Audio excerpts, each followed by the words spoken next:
ఈ నెలాఖరు లోపల ఖచ్చితంగా రుణాలు తీసుకున్న ప్రతి ఒక్క రైతాంగానికి రుణమాఫీ చేయాల్సిందిగా మేము డిమాండ్ చేస్తా ఉన్నాం. లేని పక్షంలో భారతీయ జనతా పార్టీ తరఫున ఈ నెలాఖరు లోపల మీరు రుణమాఫీ చేయకుంటే బీజేపీ నాయకుడిగా నేను ఖచ్చితంగా నిరాదీక్ష చేస్తారని కూడా సభాముఖంగా తెలియజేస్తా ఉన్నాను.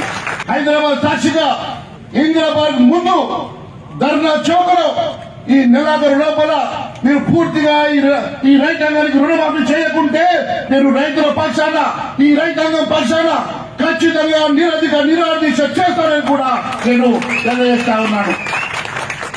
భారతీయ జనతా పార్టీ రైతుల పక్షాన్ని నిలబడుతుంది. భారతీయ జనతా పార్టీ రైతాంగం అండగా ఉంటుంది. భారతీయ జనతా పార్టీ ఖచ్చితంగా మీరు వచ్చిన హామీలు నెరవేర్చే వరకు ఖచ్చితంగా ప్రజల పక్షాన్ని నిలబడి మేము పోరాటం చేస్తామని కూడా సభాముఖంగా తెలియజేస్తా ఉన్నాను. మనందరం కలిసి కట్టుగా ఉండాల్సిన సమయం వచ్చింది. ఏదో ఒక రకంగా ఈ మమ్మల్ని డివైడ్ చేసే పరిస్థితి చేస్తా ఉన్నారు.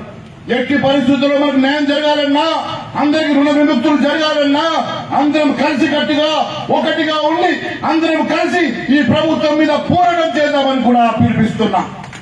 మిత్రులారా, కేవలం మూటకు మాటలతోటి ఏ రకంగానైతే 420 హామీలు ఇచ్చి ఈ ప్రభుత్వం తప్పించుకునే ప్రయత్నం చేస్తా ఉన్నదో, ఏ రకంగానైతే 420 హామీలు ఇచ్చి మోసపూరిత పునాదుల మీద నిర్మాణమైన ప్రభుత్వం ఉన్నదో అదే మాదిరిగా ఈ రోజు రైతాంగాన్ని కూడా మోసం చేసే ప్రయత్నం చేస్తా ఉన్నది.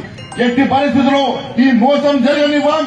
రైతుల పక్షాన్ని నిలబడతాం, రైతుల పక్షాన పోరాటం చేస్తాం, రైతులకు అండగా మేము నిలబడతామని మరొకసారి తెలియజేసుకుంటూ